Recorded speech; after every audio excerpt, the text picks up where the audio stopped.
আসসালামু আলাইকুম ওয়া রাহমাতুল্লাহি ওয়া বারাকাতুহু।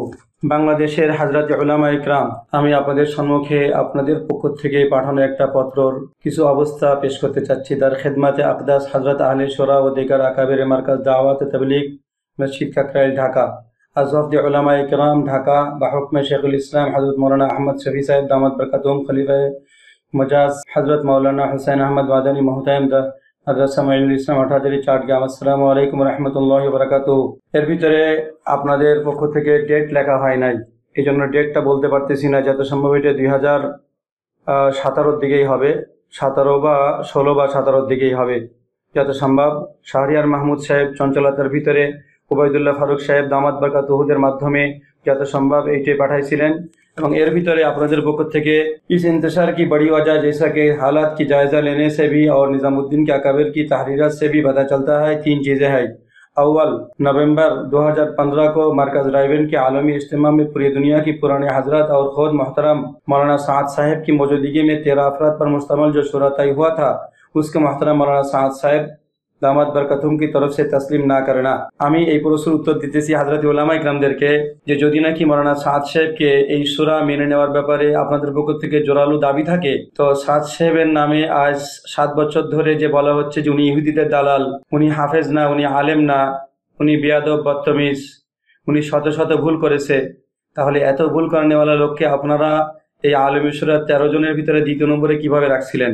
আপনারা কি আসলে এই জায়গায় যে 52 জন বা 53 জন উলামা ইকরামের নাম আছে, আপনারা কি বলতেছেন সেটি সম্পর্কে আপনারা কখনো জায়জা নিয়েছেন? হযরত উলামা ইকরামগণ, আমি ব্যক্তিগতভাবে আপনাদের কারোর কাছে পড়াশোনা করি নাই। আমি সন্দীপের মাওলানা ইদ্রিস সাহেবের কাছে পড়াশোনা করেছি, মুফতি এজাজ সাহেবের কাছে পড়াশোনা করেছি, হাবিবুর রহমান সাহেব কাসেমি নাজিরহাটের মুহতামিম হারুন ইজহারের শ্বশুরের কাছে পড়াশোনা করেছি, আর দেওবন্দের কাদিমে পড়াশোনা করেছি আমি শিবির আহমদ সাহেব, আর তারপরে দেওবন্দের সালে দুম সোম চাহারাম পর্যন্ত পড়েছি। আমি দাওরা পড়েছি হচ্ছে হলো আনজার শাহ কাশ্মীরের সামনে বুখারি আওয়ালের মতন পড়েছি, নাইম শাহ সামনে বুখারি সানির মতন পড়েছি, সালেম শাহের সামনে মুসলিম সানির মতন পড়েছি, খোরশেদ শাহ সামনে মুসলিম আওয়ালের মতন পড়েছি। আমি সেই হিসেবে আহলে ইলমদের নিসবতে বলতে চাচ্ছি যে আপনাদের এই জায়গায় যে 52 জনের নাম আছে, কিছু তো দুনিয়া থেকে চলে গেছেন। মাওলানা আশরাফ আলী সাহেব উনি দুনিয়া থেকে চলে গেছেন, মাওলানা নূর হোসেন কাজী সাহেব দুনিয়া থেকে চলে গেছেন, মুফতি ওয়াক্কাস সাহেব দুনিয়া থেকে চলে গেছেন, মুফতি সফিউল্লাহ সাহেব পীরজঙ্গি উনি আসেন কি চলে গেছেন জানি না, মাওলানা নুরুল ইসলাম মাখজানুল উলুম মাদ্রাসা উনিও চলে গেছেন, মাওলানা জুবাইর হোসেন কাসিম দুনিয়া থেকে চলে গেছেন, মাওলানা উবাইদ আব্দুল কুদ্দুস সাহেব ফরিদাবাদী উনি দুনিয়াতে আসেন, মাওলানা আব্দুল হামিদ সাহেব মধুপুর পীর সাহেব উনি দুনিয়াতে আসেন। তারপরে মাওলানা মাহমুদুল হাসান সাহেব যাত্রাবাড়ি উনি বাসার থেকে মোহতামিম হাটহাজারী দামাত বরকাতুহুম ও বিত্তাসি মা কাতাবা মিনাল আকাইদিল ফাসিদাতি ও বিত্তাসি যে শর্ত সাপেক্ষে উনি সিগনেচার করেছেন। তারপরে মাওলানা আব্দুল জব্বার সাহেব উনি দুনিয়া থেকে চলে গেছেন, মাওলানা মুফতি আজাদ সাহেব জানি না উনি কোথায় আছেন, মাওলানা হিফজুর রহমান সাহেব দুনিয়াতে আছেন, মুফতি মনসুরুল হক সাহেব, মুফতি ওবায়দুল্লাহ সাহেব, মুফতি এই জায়গায় মুফতি লেখার পর আবার কেটে দিয়েছেন মুফতি আব্দুল মালিকের নামের সঙ্গে মুফতি রেখে আবার কেটে দিয়েছেন আপনাদের হাতে মাওলানা আব্দুল মালিক সাহেব মারকাজুদ দাওয়া। এভাবে আপনাদের জিনাদের নাম এই জায়গায় আছে। হযরত উলামা ইকরাম, আপনারা কি জানেন আলমী সূরার ইতিহাস, ইবতিদা, বিদায় এবং নিহায়া, মাউযু এবং মাহমুল, মুফতাদা এবং খবর? আলমী সূরা যদি নাকি এত গ্রহণযোগ্য হয়ে থাকে, তাহলে পাকিস্তান এত বড় যদি রসমালাই এবং রসগোল্লা আর যদি নাকি পাকিস্তানি এরকম ভাবে হালুয়া হয়ে থাকে, তো পাকিস্তানের উলামারা কেউ খায় নাই কেন আলমী সূরাকে? মুফতি তাকি উসমান সাহেবও খায় নাই, তারপরে কেউ খায় নাই পাকিস্তানের, শুধুমাত্র এই এজেন্টের সঙ্গে যারা জড়িত রাইবেন্ড কেন্দ্রিক কিছু তারা ছাড়া আর কেউ মানে নাই। তারপরে আপনারা লিখছেন যে দ্বিতীয় নম্বর হচ্ছে হলো फिलहाल काम का नहज मुख्तलिफ जहतों से साबिक 3 बुजुर्गों हजरत मौलाना इलियास, हजरत मौलाना यूसुफ और हजरत मौलाना हसन के नहज से हटते रहना, जिनकी तफसील हजरत मौलाना याकूब साहब मौलाना इब्राहिम साहब जवाला साहब की मुस्तकिल तहरीरों में और मौलाना अहमद लाट साहब समेत कुल 8 हजरत की मुश्तरका तहरीरों में मौजूद है। আপনারা কি জানেন যে বিগত 3 হযরতের নাহাজ কি ছিল? ইউসুফ ইলিয়াস সাহেব রহমতুল্লাহ আমির ছিলেন, ইউসুফ সাহেব রহমতুল্লাহ আমির ছিলেন, ইনামুল হাসান সাহেব রহমতুল্লাহ আমির ছিলেন। আপনারা কিভাবে বলতেছেন হযরত মাপ চাই আপনাদের কাছে, আমি আপনাদের তিফলে মাকতব মাপ চাই আপনাদের কাছে? আপনারা কিভাবে বলেন? আপনারা জানেন শাহরিয়ার মাহমুদ আপনাদেরকে কি খাওয়াইছে? আপনারা জানেন মাওলানা দেলোয়ার আপনাদেরকে কি খাওয়াইছে? আপনারা কি জানেন যে ইঞ্জিনিয়ার মাহফুজ আপনাদেরকে কিভাবে বিভ্রান্ত করেছে? আপনারা কি জানেন যে আহমদ লাট সাহেব সম্পর্কে উনার উস্তাদ আবুল হাসান রহমতুল্লাহ কি বলেছেন? আপনারা কি জানেন আহমদ লাট সাহেব ইব্রাহিম দেওলা সাহেব সম্পর্কে এর থেকে 55 বছর আগে মাওলানা সাইদ খান সাহেব রহমতুল্লাহি আলাইহি কি বলে গেছিলেন। আর আপনারা যে কথা বলতেছেন, আপনাদের সমস্ত আকাবেরিনদের আকাবেরিন আবুল হাসান আল নদভী রহমতুল্লাহি আলাইহির পক্ষ থেকে এই পত্রটা আমি ফটোকপি করে আমি সমস্ত মাদ্রাসার, বাংলাদেশের যত মাদ্রাসা এই জায়গায় নাম আছে যাদের, সবাই মাদ্রাসায় পাঠাবো ইনশাল্লাহ আগামী এক সপ্তাহের ভিতরে। দেখেন আবুল হাসান আল নদভী রহমতুল্লাহি আলাইহি এই সমস্ত ইখতিলাফকে সামনে রেখে কি বলে গেছেন। আবুল হাসান আল নদভী হযরত আরকানে শুরা জামাআতে তাবলীগ মারকাজ নিজামুদ্দিন জামা আল্লাহু কালিমাতাহুম وألف بين قلوبهم ووفقهم لما يحب ويرضى السلام عليكم ورحمة الله وبركاته। तबलीगी दावत और जद्दोजहद की जो अहमियत व अज़मत दिल में है और उसकी जो एहसानात खुद अपने ज़ात पर है, फिर उसकी उस आहद में आलमी इस्लाम में जो मकबूलियत इंदल्लाह व इंदल खलाइक हासिल है और उसकी जो असरात व बरकत आइनी मुशाहदा व तजर्बा में है, उसकी बिना पर एक इज़्तिरारी हालत में लेकिन तौफीक इलाही से बहुत आदब के साथ दो बातें अर्ज़ करने पर इज़्तिरारन व इख्तियारन लिखी जा रही हैं। एक तो यह है कि हर कीमत पर और हर इसार व कुर्बानी करके अरकान शुरा और ज़िम्मेदारान जमाअत जिनका इंतखाब हज़रत जी रहमतुल्लाहि अलैहि की वफ़ात पर हुआ, वहदत व इत्तिफ़ाक़ कायम रखे, चाहे उसकी जो भी कीमत अदा करनी पड़े। और सारी दुनिया की निगाहें इस वक्त सारी दुनिया की निगाहें महसन व आदा सब की उस पर लगी हुई है। मुहिब्बीन व मुखलिसीन भी चाहते हैं कि इस वहदत में ज़र्रा भी रखना ना पड़े और शमतत आदा को कोई मौका ना मिले।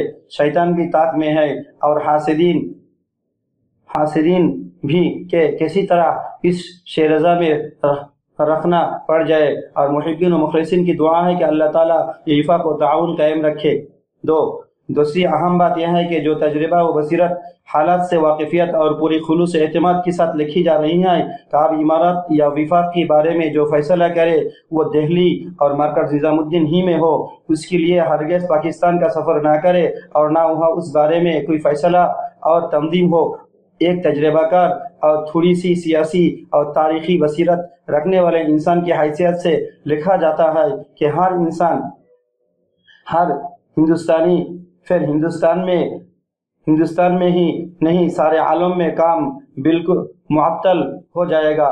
यहाँ वो एक पाकिस्तानी तहरीक करार पाएंगे और वह उससे सियासी और जमाती फ़वाइद हासिल किए जाएंगे। और फिर बंगला वाली मस्जिद में जो अल्लाह की नुसरत और रूहानियत है वो कहे नहीं मिलेगी। ये दोनों बातें और हक़ाइक़ नरी मजबूरी से अपना दीनी फरीज़ा और कदीम ताल्लुक़ का तकाज़ा समझ कर लिखी जा रही है। वल्ग़ैब इंदल्लाह। मुखलिस व दुआ अबुल हसन अल नदवी हज़रत मौलाना आली मियां अबुल हसन अल नदवी साहिब का ख़त, जिसमें अपने पाकिस्तान जाकर मशवरा करने से मना किया और उसके नुकसान को भी लिखा, मगर ये लोग उलमा हक़ की कब मानते हैं वही किया जिसका डर मौलाना आली मियां ने लिखा था और अब हालात आए हैं और उन्हीं लोगों की वजह से है। हज़रत उलमा इकराम मौलाना मामून साहेब আপনার আব্বার কাছে আমি 3 বেলা আমি খেদমতে উপস্থিত হয়েছি।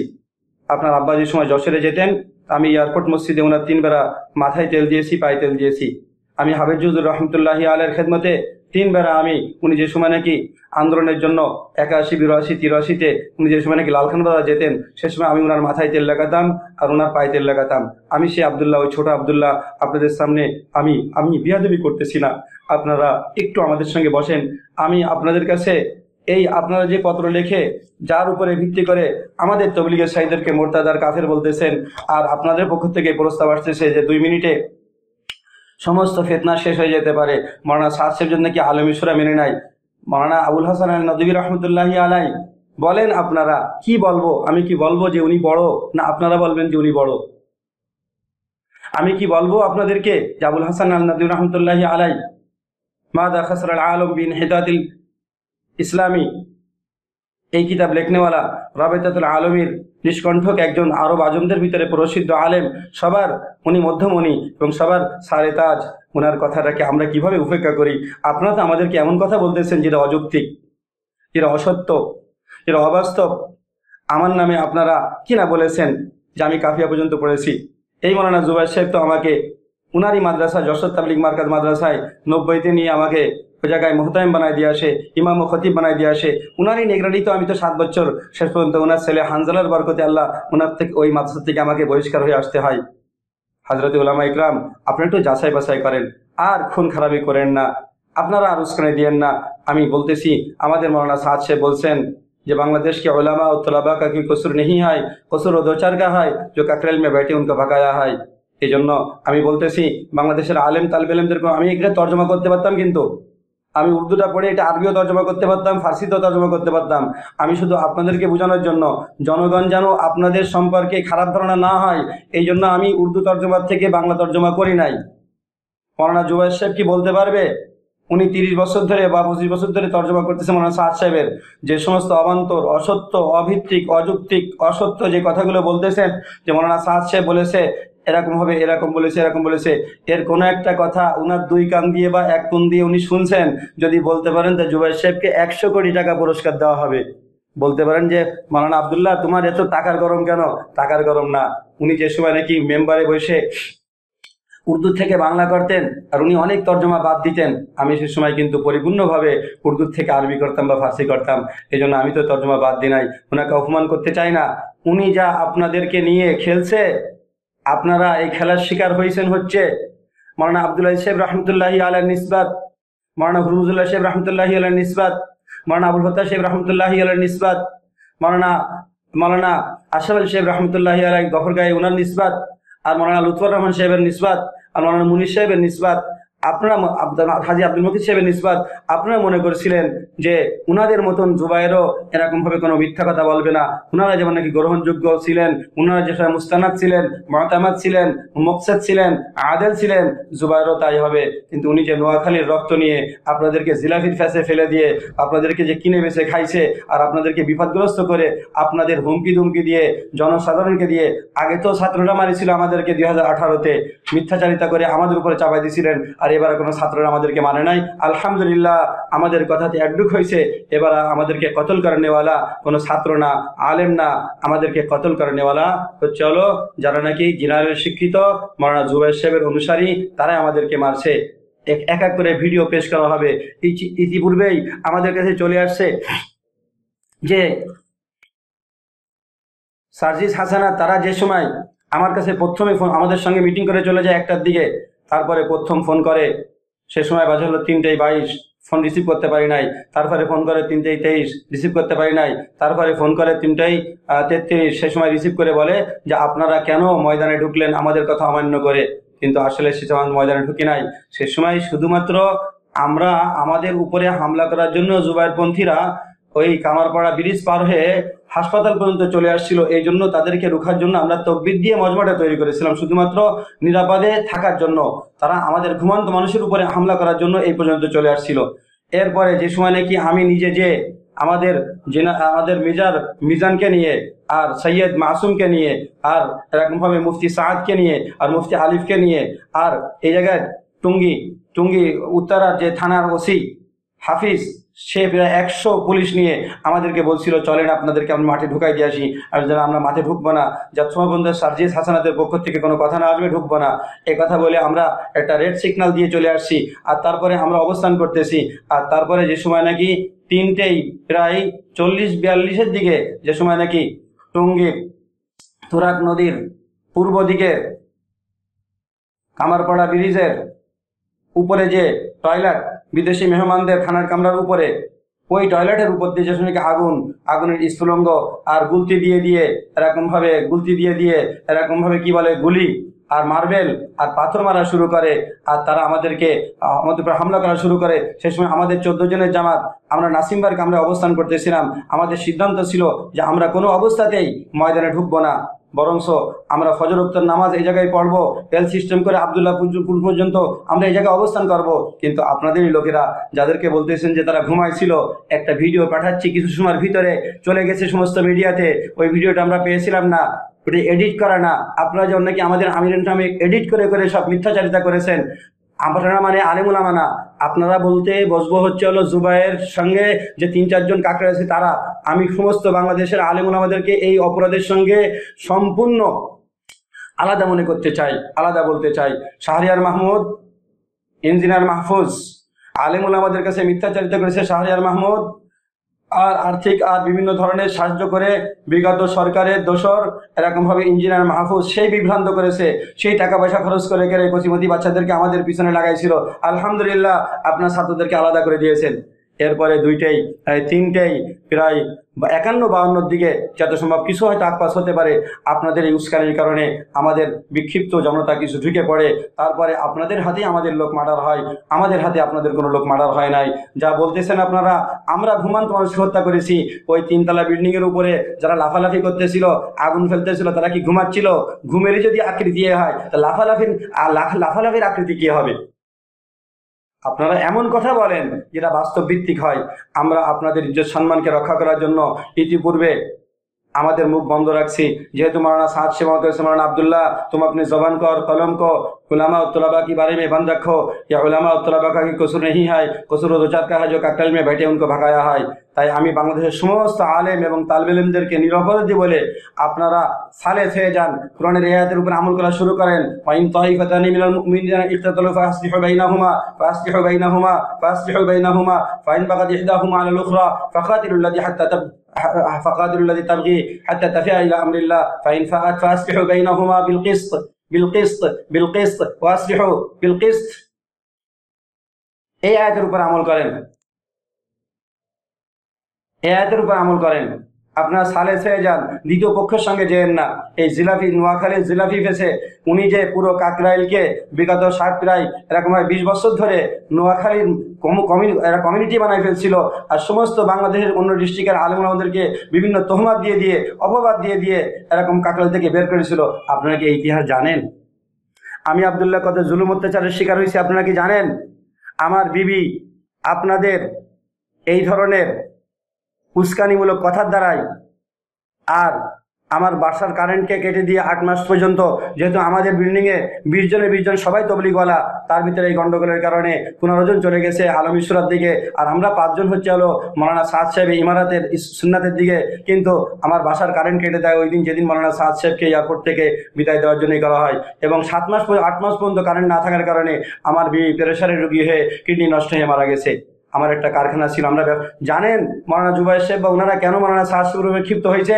उन्नी 2000 দিয়ে বলেছিলেন मरकज में रहने वाला कस्बे माश के साथ रहे, ये मरकज कमाने की जगह नहीं है, खर्च करने की जगह है। ये मरकज बाहर से कमाई करके यहाँ आके खर्च करे, ये मरकज ज़कातों की जमा करने की जगह नहीं है। ज़कात की मसरफ तबलीग और मरकज नहीं है। मौलवी महमूदुल हक अब शांतिनगर बाजार में जाके एक पान की दुकान खोलकर बैठ जाए, वहाँ से कमाई कर यहाँ के खर्च करे। एटार तर्जमा आमी करतेছি না, আপনারা আলেম ওলামা জানতেছেন। তারপর থেকে আমি ব্যবসা বাণিজ্য করি। আলহামদুলিল্লাহ আমি বড় সচ্ছল পরিবারের সন্তান, আমার বাপও সচ্ছল। এই জায়গা জমি আমার এই তবলিগে লাগার পরে হয় নাই। 88-তে সে সময় তবলিগে লাগি নাই। সেই সময় আমার বাড়িতে 8 লক্ষ টাকা দিয়ে এরকম ভাবে বিল্ডিং করা হয়েছে আমরা 2 ভাইয়ের জন্য। আপনারা কি জানেন যে আমি মৌলানা আব্দুল্লাহ মনসুর বলতেছি, আপনারা কি জানেন যে আমি মৌলানা আব্দুল্লাহ মনসুর রহমানিয়া মাদ্রাসাতে এরকম ভাবে 8 লক্ষ টাকা দিছি। এই 8 লক্ষ টাকা রহমানিয়া মাদ্রাসাতে আমার জমি বিক্রি করা টাকা দিছি। আপনারা কি জানেন যে আমি 8 লক্ষ টাকা দিছি? এই রিসিট, রহমানিয়া মাদ্রাসার রিসিট, 8 লক্ষ টাকা আমার ছেলে ওয়াসিমের হাতে দিয়ে দিছি এই জামিয়াতুল আবরার বা এরকম ভাবে আবরার মসজিদ তৈরি করার সময়। আপনারা আমাকে আলেম বিদ্বেষী বলেন না, আমি আলেমদের হিতাকাঙ্ক্ষী। মৌলানা সাদ সাহেব সব সময় বলেন আন্না মাদারিসুল কওমিয়া ওয়াদ দিনিয়া হাযিহি কিলআতুল লিল ইসলাম ইয়া আহবাব আদ-দাওয়া আন্নামা আনতুম আইনামা তাসকুনুনা আনতুম লাযিম তাবনুনা মাদারিসুল কওমিয়া ওয়াদ দিনিয়া লিআন্না মাদারিসুল কওমিয়া ওয়াদ দিনিয়া হাযিহি কিলআতুল লিল ইসলাম أنتم لو تحتاجون فتبيعوا بيوتكم وأملاككم وسياراتكم لبناء المدارس القومية والدينية। ए हमारे तबलीगी साथी, तुम दुनिया की जहाँ कहे हो तुम कौमी मदरसा बनाओ, चूँकि कौमी मदरसे दिन की किला है, और इसके लिए अगर तुम्हारे गाड़ी और बाड़ी और जायदाद को बेचना पड़े बेचो, चूँकि कौमी मदरसा के बगैर तुम्हारे अकीदा और तुम्हारा दिन महफूज नहीं होगा। ए हमारे तबलीगेर भाईरा, তোমরা যে কোনো জায়গায় থাকো না কেন, তোমরা কওমি মাদ্রাসা তৈরি করো। কওমি মাদ্রাসা ছাড়া তোমাদের বাচ্চাদের দিন আকীদা হিফাজতে থাকবে না।